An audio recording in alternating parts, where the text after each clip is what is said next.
Advice for anyone who wants to move in with their best friend.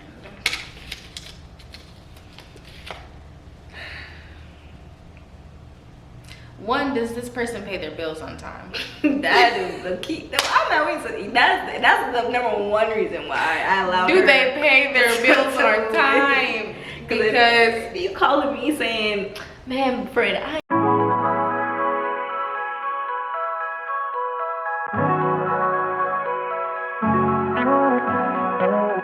What it do, YouTube? Welcome back to my channel, or welcome for the first time. My name is Kristen LeRae and I'm here to motivate the day. And today you will be joining my Uncovered series couch conversation. And today I'm so excited because I have my best friend here with me. And today, from the title, you can see we're gonna be talking about our friendship, how we met, and really debunking the myth that best friends can't live together, because it's not true. You just have to watch the video to see how. So stay tuned. I really want to start by giving you your flowers. Like, so y'all, I am like the mushy friend. And this one right here, real player. you know how to play. Real player. But no, so I moved here to South Carolina like in June. It's gonna be 5 years. Yeah, and like I didn't know anybody but my aunt or uncle, and I was praying for a good friend, long story short, and then you had came around. Yeah, but I just want to give you your flowers. You've been an amazing friend, especially through my self-love, healing, growth journey. Like, you've been patient with me. We got water, y'all, because you gotta stay hydrated. No, but I just want to thank you for loving me in every phase, because I've had my seasons and my moments, but you've just been a continuous rock in my life, and like, you know, you're my person. So I just appreciate you so much for everything that you do, and like the reason that I am where I am today, like you are a part of that reason. So I just, I want to hear your point of view, like first thoughts, first impression when you first met me. Okay, bet. So first and foremost, I'm very to myself. Like, I'm not quiet. I'm not like scared to talk anything, but if I don't want to talk, then I'm not going to. So in saying all that, I went through with a friend from my hometown already, but then she left, and so I was by myself, and so really I was just staying to myself. But this particular year, I wanted to try to just do something on campus, something small, just to see if I liked it. And so I did that, and so I joined something which is pretty geeky, I guess, but it was the hall council for the residence hall that I stayed in, which was Lee Wicker. And I tried it, and of course I got one of the positions because like nobody wanted to really do it, but like I said, I wanted to try it. I needed friends, that's why I joined. Well, that's not why I joined. I was just trying to do my job. But I tried it, and I went to the first meetings, and I actually saw Kristen around Lee Wicker when she first came, and I was just thinking to myself, because I'm not a hater, and I was like, oh, she's really pretty, but she was really, what's the word? she was really chipper, and I like, she'd be on 10 every time you see her. Hey, how are you? Like, so I was reluctant to really talk to her because I was like, I don't know if she's my speed. And then one day I had overheard her talking about, someone said they were just having a bad day or something like that. And she was like, you know what? I'm gonna pray for you, and you're gonna have. And she just like went in. And if you're not used to that, or you just like overhear that conversation, you're like, oh yeah, she loves Jesus. Like, so. Hold that story, go back to, like I said, going to Hall Council. So First day, boom bow, we see everybody who's there and everybody votes basically of like who wants what position, whatever the case may be. So we figure out positions. Kristen, your position was? The president. Yeah, so she was the president. As you can see why. And so I was the secretary. And so just in that, getting to hear her talk and stuff like that, I kind of got to peep her out and I thought she was pretty decent. And then before a meeting, or either after a meeting, we were all sitting around talking, and we happened to be talking about God. We were talking about God, but we were talking about like different series and things that resonated with us. And in that conversation, I said something, I guess that sparked her attention, and she talked to me, and we were talking.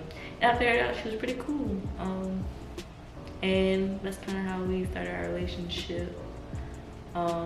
With that, but I was reluctant to really make her my friend because like I thought, how deep we can go? I can say anything. We can go deep. Okay, so yeah. So I have many levels of myself too. So on this level, I was definitely smoking. Marijuana. Let me put that there. I was smoking at this time, and like I said, Kristen was very godly, so I thought that she wouldn't want nothing to really do with me. I thought I was gonna take her, if that made sense. So I was kind of reluctant in talking to her. And then, like I said, I heard her talking about some stuff. I was like, okay, maybe she's not like a square. Like, maybe I can fuck with her. Oh, can I curse? Say what you say, maybe transparent, real, raw, transparent. So yeah, I was like, yeah, maybe I can fuck with her, maybe.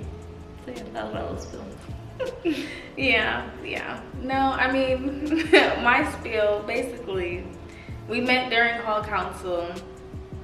She, unless you know her when you first see her, she has RBF real bad. I don't agree. My face is. You remember that picture, Jay? This girl, yeah, it's a mess. So I was like, oh yeah, this girl doesn't like me. I'm gonna try to win her over though. This is gonna be my friend. So yeah, to her point, we started talking about God and we started going to church together. And then the next year I became an RA. So then I needed a roommate to live with me, well, like be my suite mate. So then I just was like, dang, I don't really have any female friends here for real. Then I was like, oh my goodness, let me ask Quincetta. She seemed pretty cool and like. She just wanted to know if I was clean. She's lying. We weren't even that close right then. Man, no, I was like, she seemed kind of cool. Yeah, so then it kind of just from there, it just naturally turned into a beautiful friendship. The moment that you knew I was your best friend, like, was there a specific time or like? I don't necessarily know when like you became my best friend, so to speak, but I do know that there's like a defining moment to where I feel like I knew that I was somebody important to you. And so the idea of our friendship being something serious was like becoming real to me. And I guess like it is multiple moments, but like the first moment would be like I said, we weren't really close, but we were getting close, and it was your birthday and your first birthday dinner. And like, y'all, she was having like a mental breakdown over the smallest thing. Like, she was trying to find an outfit, and her outfit that she had, it looked fine. But for some reason, some way, somehow, she was freaking out. She thought she didn't look good, or she didn't like how it was coming together. And there was like a group of us, people that she kind of knew before me, really too. And then she just was like, no, like, I want you to come in, but just you. And then like she closed the door on everybody else. And I was just looking like, what the fuck, why me? Like, but that was probably one of those moments that made me feel appreciated. Because like a lot of people, like for me, I had a best friend in like high school that that friendship it didn't go like horrible or anything, but it just wasn't what it was anymore. So we kind of parted ways, we weren't best friends, so to speak, anymore. So from when I went to like college and stuff, or just even the last remaining of my high school years, I didn't really want or seek a best friend. So like Kristen really just happened. So I like to say. But then maybe another moment when freaking COVID happened, and like we used to, even when over break and we had to go home and stuff like that, I FaceTimed her, used to talk to her very frequently. And I don't like to really like be on the phone or like talk and stuff like that. So like me and her would like faithfully just be talking, and we'd be on phone for hours, talk about nothing. Literally, like, girl, what you? Yeah, no, for real. Yeah, probably those. That there's a lot of memories though. Yeah. Oh, and when you got mad on she called herself getting mad at me, and act like you know how somebody, you know, I'm the type of friend, I'm gonna tell you what you don't want to hear. Yeah. 9 times out of 10, that's gonna be me. And so I told her something she didn't want to hear, and she went off on me, y'all. Said, "Bet, heard you." Left out that room. She texts me, "Wait, I'm just kidding." Please forgive me. Not playing, but nah, Something along the lines, though. Yeah, it was kind of like that. But yeah, I noticed that then too. I was like, okay, yeah, nah, she really fucked with me. Yeah. As I want to get into the conversation of like debunking the myth that best friends can't live together, I guess, what is like one key thing that you feel is vital to having a friendship, to be able to want to live together and trust each other in that sense, but also still want to hang out, go on vacations, still want to hang out with people, like, you know? I don't necessarily. It's a broad question, Yeah, it's a lot. but very loaded, but Excuse me, sorry, I had hiccups. That is a loaded question. I don't think that there is one thing, honestly. I don't think that there's one thing. I think that there's a compilation of things that work together to help it keep moving, so to speak. Biggest thing, I just feel like first and foremost, you can't have no phony like friendship. Like, don't try to cohabitate with someone that has a phony friend, and you know those type of friends that you try to make friends because it look cute, or like, that's not gonna cut it. That's gonna break. That friendship's gonna break. Take your time to get to know one another. And I mean, obviously, like for me and Kristen, we had the what's the word? This is why okay, he's so what's the word? We had the you can cut this out, right? Yeah, okay, yeah. Okay. We had the what's the word? Are you accommodation? The privilege? There we go. Yeah, okay, yeah. We had the privilege. We had the privilege to live together before, really actually living together in adult life, because we went to college together. So that helped to know that we're somewhat compatible in some way. We can, do something. Oh my goodness. But like I said, for those who don't have that, that leisure, like you just really gotta know your person. Can't be fake. Like you have to really like them. They're goods, they're bads. You have to like them, really get to know them, and you have to communicate, and not the cookie cutter, fluffy duffy. Like, no, you did that. I don't like that. I want this to be clean this way. Can we talk about that? You have to have those type of conversations. You have to be adults. For yeah, I feel like that's the nitty gritty. I mean, I feel like you have to be. One thing that I love about Quincetta's personality is that you're not afraid to have the hard conversations. And like, you might get a little nervous or something, but like, regardless, you're gonna get it done. And I feel like in a really strong foundation, or not even I know that you need to have the hard conversations, and you have to be able to communicate. Because it's not always easy. And to your point as well, you have to just really like that person. Because you can love somebody but not be able to live with them. But it's like, but I like you. Yeah, and I feel like to like piggyback, liking and just knowing an individual. You're not gonna like, you can have a favorite cousin, so to speak, and you can love that favorite cousin to death, like, but you know your favorite cousin don't wash dishes. They let their dishes pile because you see it. They have like, you know, seeing that right there, right then. If they do that now, they're not gonna magically become a different person when you actually move in with you.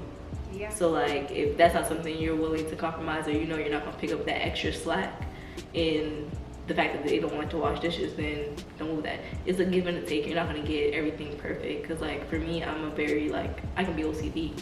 So the things that Kristen don't necessarily do that I pay attention to, I don't complain to her and nag her about it. Like, hey, I'm just gonna do it the way I do it, but I can compromise because she does so much of the other things that I want, that those little small detail minor things, they don't bother me to the degree where I'm just like, fuck, like, she not gonna do, you know? So I feel like that's a big thing.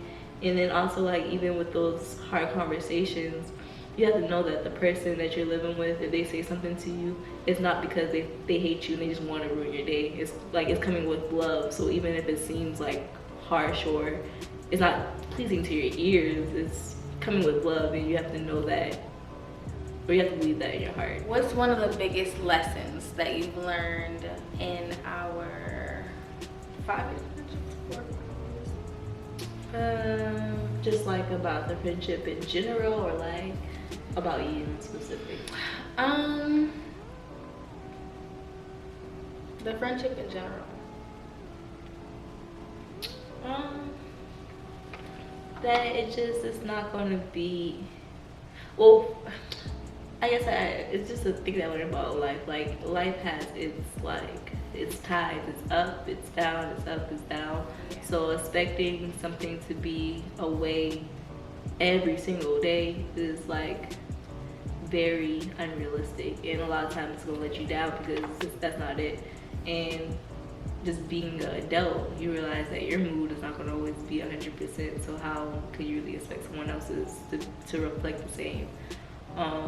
So in our friendship, I noticed, like, I know, so for A1, like I said, I don't really take a lot of things to heart, because I know that every intention that you have for me, it's filled with love. Like, nothing could really deter me from that, and that's why I feel like our friendship works, because like, I carry that idea with anything. Even if you make me mad, I'm just like, I know she didn't mean like that, I'm just like, I need to talk to her, because I know my dog loves me. I know she has the best intentions for me, so if it didn't make me feel good, then I want to talk to you about it, because I know that's not you. So there's that. And then also, like I said, just learning that everything, just like I said, goes up and down. So like, some days you might be your chipper self. A lot of days you're like that. A lot of days you're like that. But then there's that couple days after the moon when you're not like that, and it's not for me to go into like a panic or a frenzy, or like, oh, so you're not my best friend anymore. Like, it just is what it is. Like, it's just a day. She's gonna be okay. I'm gonna do my due diligence to make sure you're straight, and I'm gonna let you, you know, rock it out. So probably that. Yeah, just giving you the space and opportunity, girl. And like, for me, I'm the youngest out of my family, so people watch me, but I'm not used to people, like, I'm used to looking up to other people. So like, the aspect of like you looking up to me is be new to me sometimes. And then like, because like I said, I be in my own lane, do my own thing. That I remember like when I'd be like, dang, I told you I didn't like, what did I say? I didn't like How I the other day? No, cause like a lot of things you like, dang, I like how you did A, B, and C, so you might try to go do it. And I was like, bro, why are you trying to copy me, bro? Like, why are you trying to? First of all, I don't be copying her. She just has an aesthetic that I like sometimes. Okay, there are certain things that I be like, oh, that's cute. Yeah. Okay. So I had to get used to that. Like, I'm not really used to that. Yeah. So like, having someone that really truly admire, like, and she really does, like, she don't be tripping. I guess that's what be really shocking to me. I'm like, bro, you just trying to like bite my style? Like, what are you doing? But no, this girl like really like said it like, I love you. Like, But I feel the same. But it's just that those things would be funny to me. But I've learned, like, when you have people, like really genuine people in your life, those are people who like look up to you, who want to be like you, who want to be like, because you bring that good energy, and you should have those people who want to do that. Like, so it makes me smile. But she's very corny. We have our seasons. We have our seasons. I think one of the biggest things that I've learned about our friendship, man, I mean, you really touched on some good things. I guess I would say there are just seasons for everything. Like, and I've learned that really more recently because she has a man, y'all, and like, Jesus. And since we live together, you're used to things being a certain way, and change is hard for me. Especially when I feel like things kind of just happen fast. So she got a man, and I was like, oh, I'm happy for you. Like, I genuinely am very happy for her, and I always try to make sure that I translate that to you. But being the single friend, I'm like, we out here, you know, we doing our thing, even though I wasn't even really out here. Like, for real, we out here. And it's like being fully transparent, having the scarcity mindset of like, the dynamic is changing, and like, I don't want to lose my best friend or just even lose the dynamic that we had. So that was just a big lesson for me. So, and I just look back at just the time periods that we've had, because like, you and I don't even text all like that anymore, but we used to text all day. Bro, we used to be, I used to be in that office like, girl, because I'm upset because like, yeah, we used to be texting all day, every day. Even when we first moved in together, we still text all day. Yeah, no, literally. I don't even like, it just gradually happened that like, all right, we just be having our times where we don't want to talk sometimes, but like, you really have to know who your person is, because like, when we first moved in together, I knew that you had time periods where you didn't want to talk all like that, and like, for us, that really meant like, we not texting for a day. But like, living together, it's like, oh damn, but you really don't want to talk. Like, oh, you for real? You serious? Like, you gonna walk past? Yeah, like, come on, go. Like, go. Mm-hmm. So like, knowing that about you, it's like, okay, it's no hard feelings. Like, even the other day when you said that I had made you mad, and I'm like, oh dang, what did I do? And like, I could have went into that while we're texting, but I'm just like, I know you enough to know that you're gonna come to me about it whenever, so I'm not gonna stress on this. And like, normally that type of stuff, I'd be like, damn, like, oh my gosh, what did I do? Like, I don't wanna, I would just overthink it. But because I know you, and like, I'm like, there's no reason for me to really stress this. If you're really upset about something, I know you enough to know you're gonna say something. So knowing who your person is, knowing that seasons change, dang, there's so much, honestly. But I like to piggyback and say, like, even in those conversations of saying like being upset or whatever, like, if you can notice, the common factor is that we still talk about it. Like, we had those hard conversations and we just put it out there on the table. And even like you said, I have a man now, but like, she was able to come to me and still be transparent in how she was feeling and stuff like that. And so like, being a best friend, because you don't necessarily have to be living with your best friend, but if just being someone who cares and saying that like, they feel that way. So now you just know that you have to be cognizant of trying to schedule times where you can be intentional in doing something together and stuff like that. So like, even though like we see each other all the time, and she's more better at it than me, because like, for me, I'm just like, bro, we're breathing in the same room, that's time to me, like. That's not enough. Yeah, she's very territorial. She likes her time. So I have to be intentional with her and just make sure we schedule doing something together for a month at least. So So that's kind of how we try to keep hanging out. And I mean, we still have fun, even when like living together, going out. We still have fun. We go out, and it'd be the first time we met, like in time. So Yeah, no, literally, even like we vacationed together. Like we just went to New Orleans for her birthday, and we had the time of our lives. Like we just enjoy each other genuinely, and we know one another. So it just makes things like like the bad things, the good things, things that make you tick, the annoying thing, like everything. Oh like, yeah, the ticks. You just we know each other. Like it's yeah. Oh my goodness. The question says, what advice would you give to someone who's looking for their person and is meaning in best friend wise?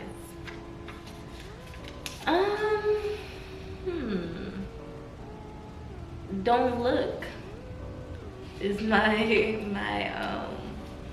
advice. Don't look. I didn't look for it, and like I said, it's very the contrary. I was not looking for it. I didn't want it. I didn't want it. I wanted to be far away from these bitches. I just wanted it. I'm not kidding, but I did. I just didn't want. I didn't want any friends, but God saw otherwise. I didn't want anyone who wasn't genuine. I didn't want anyone who didn't value friendship the way that I value friendship and the way that I take it seriously. Because when I love someone and I want to give my energy to someone, it's very pure and like for real. I'll be serious. So in that, like I said, I just felt like everything aligned right, and it just happened. I wasn't looking for it, wasn't expecting it. It just happened, and so don't look. Just go with what feels right. If that person makes you feel good, invite that energy in and just explore it and see where it goes. And you never know, it might be your person.